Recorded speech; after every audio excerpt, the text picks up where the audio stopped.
Hello दोस्तों, कैसे हो आप लोग। आज हम इंडियन पॉलिटी में पढ़ेंगे भारतीय संविधान की प्रस्तावना। तो वीडियो को अंत तक जरूर देखिएगा और चैनल पर नए हैं तो चैनल को सब्सक्राइब कर लीजिएगा और बेल आइकन को भी दबा लीजिएगा, क्योंकि जब भी कोई नया वीडियो आएगा तो आपको नोटिफिकेशन मिलता रहेगा। ठीक है, तो चलिए वीडियो को शुरू करते हैं।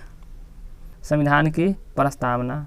हमारे संविधान की प्रस्तावना अमेरिका के संविधान से लिया गया है, जबकि प्रस्तावना की जो भाषा है वह ऑस्ट्रेलिया के संविधान से लिया गया है। ठीक है, यानी कि संविधान का निर्माण किया जा रहा था तब संविधान सभा के सदस्यों ने लगभग 60 से भी अधिक देशों के संविधान का अवलोकन किया और उसमें जो भी अच्छा था उस सब को भारत के संविधान में इंक्लूड करने की कोशिश की। तो और किस देश से क्या चीज़ लिया गया है वह हमने एक दूसरे वीडियो में बता रखा है। अगर आपने वीडियो को नहीं देखा है तो डिस्क्रिप्शन में लिंक है, आप उसे जाकर देख सकते हैं। ठीक है, चलिए वीडियो को आगे बढ़ाते हैं। संविधान की प्रस्तावना को संविधान का दर्पण कहा जाता है। संविधान की जो प्रस्तावना है उसको संविधान का दर्पण कहा जाता है, यानी कि संविधान का पूरा जो निचोड़ है वो प्रस्तावना में देखने को मिलता है। चलिए नेक्स्ट है। संविधान सभा के सामने जवाहरलाल नेहरू ने 13 दिसंबर 1946 ईस्वी को संविधान की उद्देशिका यानी कि प्रस्तावना को प्रस्तुत किया था। दोस्तों, यह क्वेश्चन कई एग्जाम में पूछ चुका है कि संविधान सभा के सामने प्रस्तावना को किसने प्रस्तुत किया, या संविधान सभा के सामने पंडित जवाहरलाल नेहरू ने प्रस्तावना को कब प्रस्तुत किया, या फिर संविधान सभा के सामने प्रस्तावना को किसने प्रस्तुत किया। ये सब क्वेश्चन जो है वह कई एग्जाम में पूछ चुका है, तो इसे जरूर याद रखिएगा। चलिए आगे बढ़ते हैं। भारतीय संविधान की प्रस्तावना में अब तक मात्र एक बार संशोधन किया गया है, यानी कि भारत के संविधान की जो प्रस्तावना है उसे अब तक मात्र एक बार जो है वो संशोधन किया गया है। ठीक है, प्रस्तावना में पहली बार संशोधन 42वें संवैधानिक संशोधन 1976 के द्वारा किया गया और इस संशोधन के द्वारा प्रस्तावना में 3 शब्द को जोड़ा गया। ठीक है, और 3 शब्द जो थे वो थे समाजवादी, पंथ या धर्म निरपेक्षता और एकता एवं अखंडता शब्द। ये 3 शब्द जो है वह प्रस्तावना में 42वें संवैधानिक संशोधन 1976 के तहत जोड़ा गया और प्रस्तावना में मात्र एक बार संशोधन किया गया है, वो भी 42वें संवैधानिक संशोधन के अंतर्गत 1976 में। तो इसे याद रखिएगा। ठीक है, नेक्स्ट बढ़ते हैं। हमारे संविधान की शुरुआत हम भारत के लोग शब्द से होता है। हमारे संविधान की प्रस्तावना में सबसे प्रमुख 5 तथ्यों का क्रम जो है वह इस प्रकार से है, और वे क्रम है संपूर्ण प्रभुत्व संपन्न, समाजवादी, धर्म या पंथ निरपेक्ष, लोकतंत्रात्मक, गणराज्य। ये शब्द जो है वह इसी क्रम से है। ठीक है, और ये क्वेश्चन पूछा हुआ है कि इन शब्द का जो क्रम किस प्रकार से है। ठीक है, तो इसे जरूर याद रखिएगा। चलिए आगे बढ़ते हैं।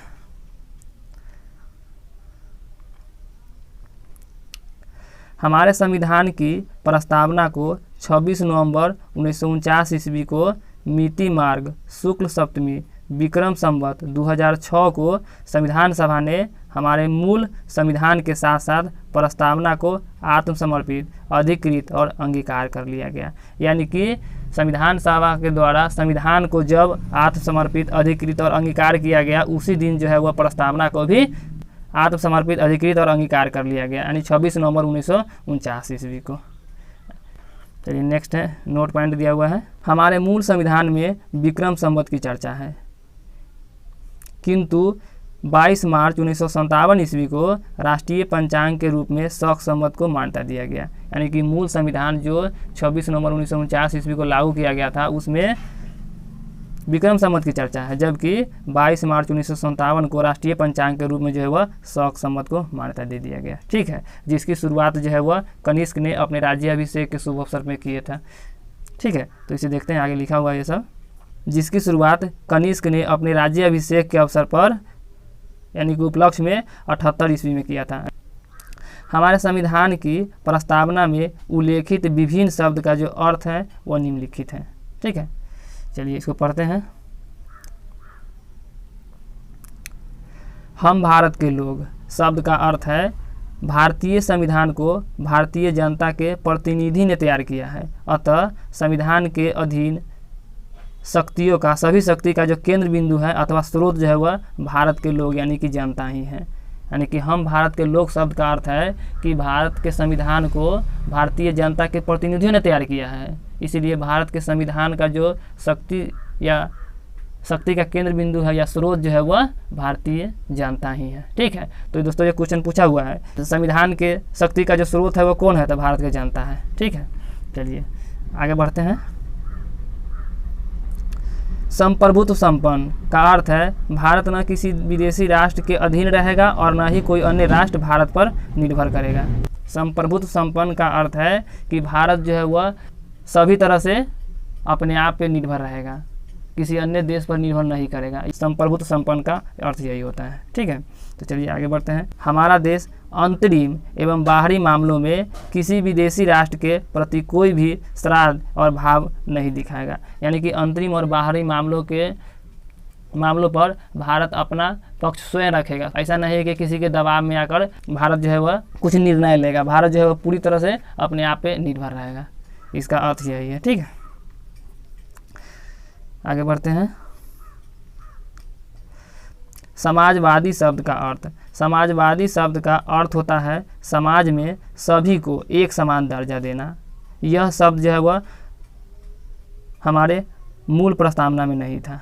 ठीक है, समाजवादी का अर्थ है कि समाज में सभी जाति के वर्गों को, मतलब सभी जाति के वर्ग के लोगों को एक समान दर्जा देना। ऐसा नहीं है कि वो कोई और जाति से बिलोंग करता है तो वो बड़ा है, वो किसी और जाति से बिलोंग करता है तो वो छोटा है, ऐसा नहीं है। संविधान जो है वह संविधान की प्रस्तावना जो है वह सभी को एक नज़र से देखता है। ठीक है, और समाजवादी शब्द जो है वह हमारे मूल संविधान में नहीं था, इसे 42वें संवैधानिक संशोधन 1976 के तहत जोड़ा गया है।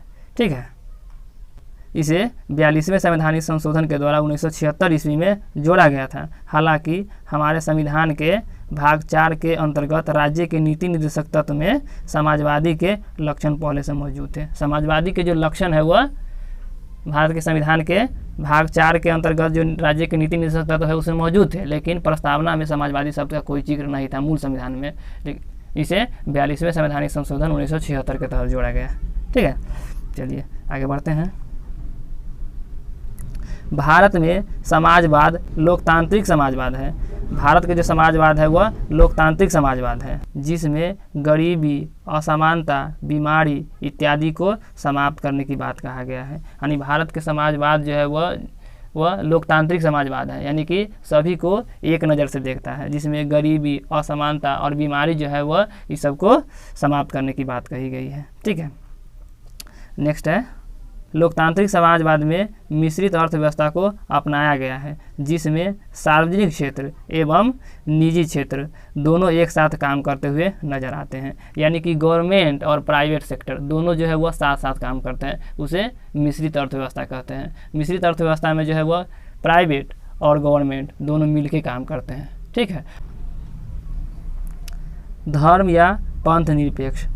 हमारे मूल संविधान में यह शब्द नहीं था, इसे 42वें संवैधानिक संशोधन 1976 के द्वारा जोड़ा गया। यानी कि धर्म या पंथ निरपेक्ष जो शब्द है वह हमारे मूल संविधान में नहीं था। यानी कि जब संविधान की जो प्रस्तावना है या संविधान को 26 नवंबर 1949 ईस्वी को लागू किया गया था, उस दिन या उस संविधान की प्रस्तावना में धर्म या पंथ निरपेक्ष शब्द नहीं था। इसे 42वें संवैधानिक संशोधन 1976 के द्वारा जोड़ा गया है बाद में। ठीक है, चलिए तो इसमें देखते हैं आगे क्या है।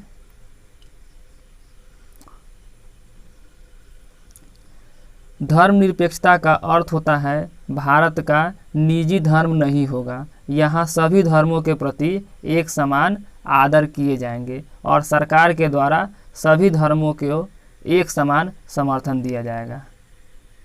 यानी कि भारत का कोई निजी धर्म नहीं होगा, सरकार के द्वारा सभी धर्मों को एक समान समर्थन दिया जाएगा। सरकार जो है वह किसी एक विशेष धर्म को जो है वह सपोर्ट नहीं करेगा, सबको समान समर्थन देगा। ठीक है, और देश लेवल पे यानी देश का कोई धर्म नहीं होगा, यानी सरकार जो है वह सभी धर्मों को समान रूप से समर्थन देगी, समान रूप से आदर करेगी। ठीक है, इसका अर्थ यही होता है। नेक्स्ट है लोकतांत्रिक। लोकतांत्रिक शब्द का अर्थ होता है कि संविधान की सारी शक्तियाँ जनता में निहित होगी। यानी कि लोकतांत्रिक शब्द का यही अर्थ होता है कि संविधान की सारी शक्ति जो है वह जनता में निहित होगी। यानी कि भारत का जो शासन है वह जनता के द्वारा चुने गए प्रतिनिधि के माध्यम से किया जाएगा। लोकतांत्रिक का अर्थ होता है कि यहाँ चुनाव होगा और जनता के द्वारा चुने गए प्रतिनिधि ही सरकार को चलाएंगे, यही लोकतांत्रिक का अर्थ होता है। पूरे विश्व में 2 प्रकार का लोकतंत्र को देखा जाता है। इसमें पहला है प्रत्यक्ष लोकतंत्र और दूसरा अप्रत्यक्ष लोकतंत्र। ठीक है,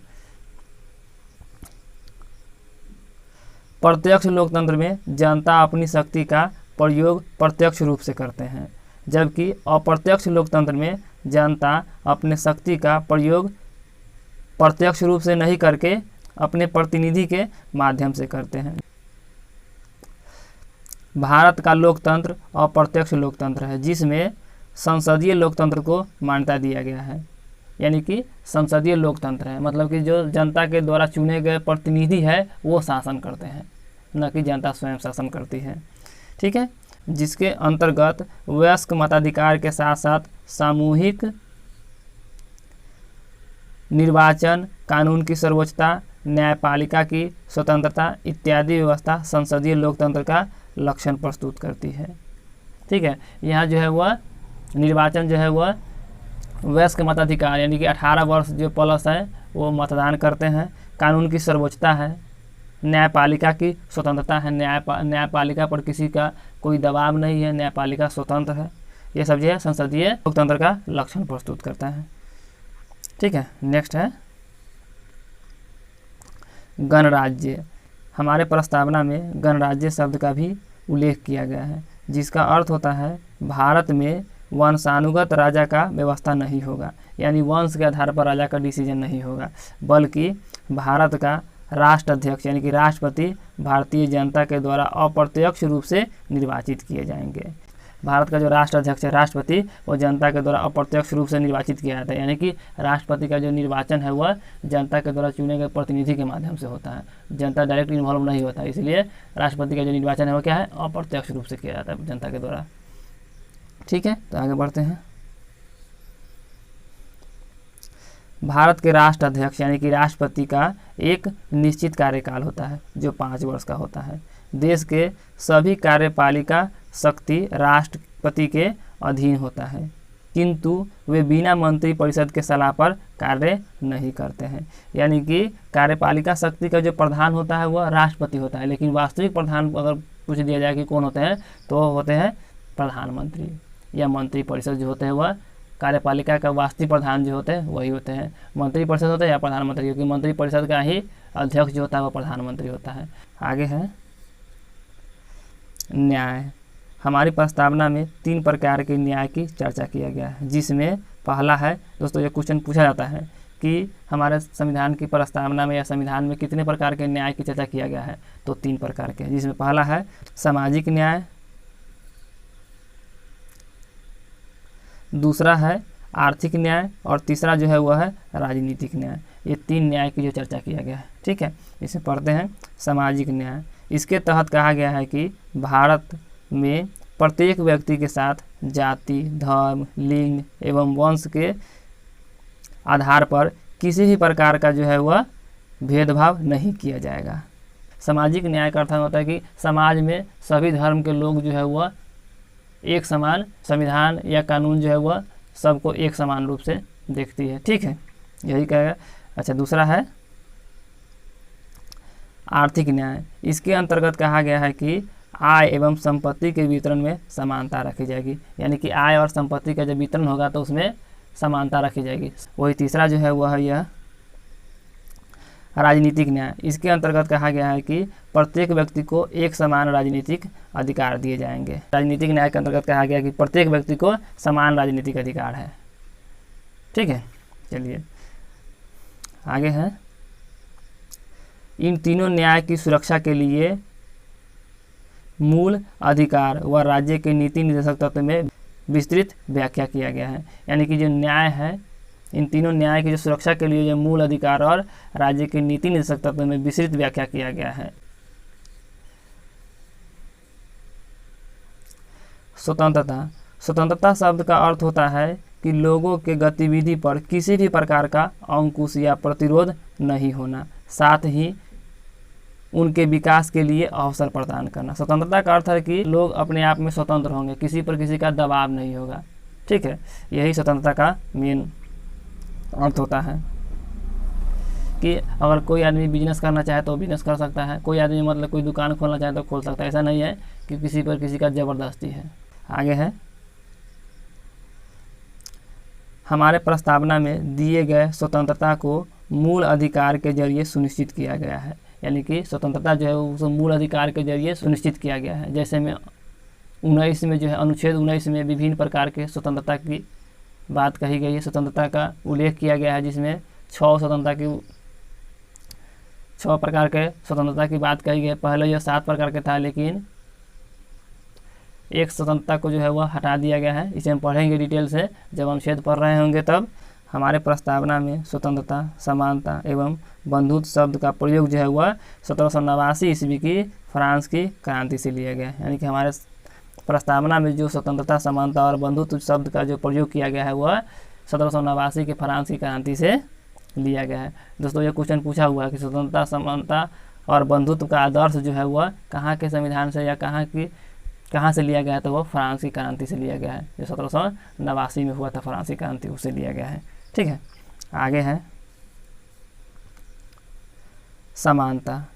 हमारी प्रस्तावना में समानता के अंतर्गत नागरिक समानता एवं राजनीतिक समानता की चर्चा किया गया है, जिसमें विभिन्न अनुच्छेद के माध्यम से प्रस्तुत किया गया है। समानता का अर्थ होता है कि मतलब कि इक्वलिटी, मतलब कि सभी को एक समान जो है वह अधिकार दिए जाएंगे। ऐसा नहीं है कि किसी को अधिक और किसी को कम दिया जाएगा। इसका जो है वह विशेष चर्चा है अनुच्छेद 14, 15, 16, 17 में किया गया है। जैसे अनुच्छेद 14 में कहा गया है कानून के समक्ष समानता की चर्चा किया गया है। वही अनुच्छेद 15 में पब्लिक पैलेस पे जाति, धर्म, लिंग, वंश के आधार पर जो है वह भेदभाव नहीं किया जाएगा। वही अनुच्छेद 16 में कहा गया है कि सार्वजनिक रोजगार यानी सरकारी नौकरी में धर्म, लिंग, वंश, जाति के आधार पर भेदभाव नहीं किया जाएगा। वही अनुच्छेद 17 में कहा गया है छुआछूत यानी अस्पृश्यता का अंत की बात किया गया है कि सभी व्यक्ति जो है एक समान है, कोई छुआछूत की भावना नहीं रखेगा। ठीक है, इसी प्रकार के चर्चा किया गया है। चलिए, इसमें कुछ नोट पॉइंट है, उसे देखते हैं। नोट, के मुंशी ने प्रस्तावना को राजनीतिक कुंडली कहा है, यानी पॉलिटिकल होरोस्कोप जो है वह कहा है। पॉलिटिकल होरोस्कोप कहा है, यानी के मुंशी ने जो है प्रस्तावना को राजनीतिक कुंडली कहा है, यानी पॉलिटिकल होरोस्कोप कहा है। तो ये क्वेश्चन पूछा जाता है कि प्रस्तावना को राजनीतिक कुंडली किसने कहा है, तो के मुंशी ने कहा है। जैसे अर्नेस्ट वार्कर ने प्रस्तावना को संविधान की कुंजी कहा है। तो अगर ये भी क्वेश्चन पूछ लिया जाए कि संविधान की कुंजी जो है किसे कहते हैं, तो प्रस्तावना को कहते हैं। किसने कहा था संविधान की कुंजी प्रस्तावना को किसने कहा था, तो अर्नेस्ट वार्कर ने कहा था। जैसे ही ठाकुर दास भार्गव ने प्रस्तावना को संविधान का आत्मा कहा था। ठीक है, यानी ठाकुर दास भार्गव ने प्रस्तावना को जो संविधान की आत्मा कहा था। तो ये भी क्वेश्चन पूछा जाता है। चलिए, सर्वप्रथम 1960 ईस्वी में बेरुबारी मामले में सर्वोच्च न्यायालय ने यह निर्णय लिया कि प्रस्तावना संविधान का हिस्सा नहीं है। यानी कि 1960 के बेरुबारी मामले में सर्वोच्च न्यायालय ने यह निर्णय लिया कि प्रस्तावना जो है वह संविधान का हिस्सा नहीं है। यानी कि बेरुबारी मामले में 1960 में सर्वोच्च न्यायालय ने प्रस्तावना को संविधान का हिस्सा नहीं माना। ठीक है, जबकि नेक्स्ट है, लेकिन 1773 ईस्वी में केशवानंद भारती बनाम केरल राज्य मामले में सर्वोच्च न्यायालय ने यह निर्णय दिया कि प्रस्तावना भी संविधान का हिस्सा है। यानी कि 1773 के केशवानंद भारती बनाम केरल राज्य के निर्णय में सर्वोच्च न्यायालय ने यह निर्णय दिया कि जो प्रस्तावना है वह संविधान का हिस्सा है और संसद को यह अधिकार है कि प्रस्तावना के साथ साथ संविधान के किसी भी हिस्से में परिवर्तन कर सकता है, लेकिन उसके मूल संरचना में कोई परिवर्तन नहीं होना चाहिए। यानी कि मूल जो ढांचा है संविधान का उसमें कोई परिवर्तन नहीं होना चाहिए। तो यह कहा था 1773 के केशवानंद भारती बनाम केरल राज्य में। दोस्तों, यहाँ तक वीडियो देखने के लिए आपका बहुत बहुत धन्यवाद। अगर आपको इसमें से कुछ भी अच्छा लगा हो तो लाइक, सब्सक्राइब एंड शेयर कीजिए अपने दोस्तों को। ठीक है, वीडियो को यहीं पे समाप्त करते हैं। धन्यवाद।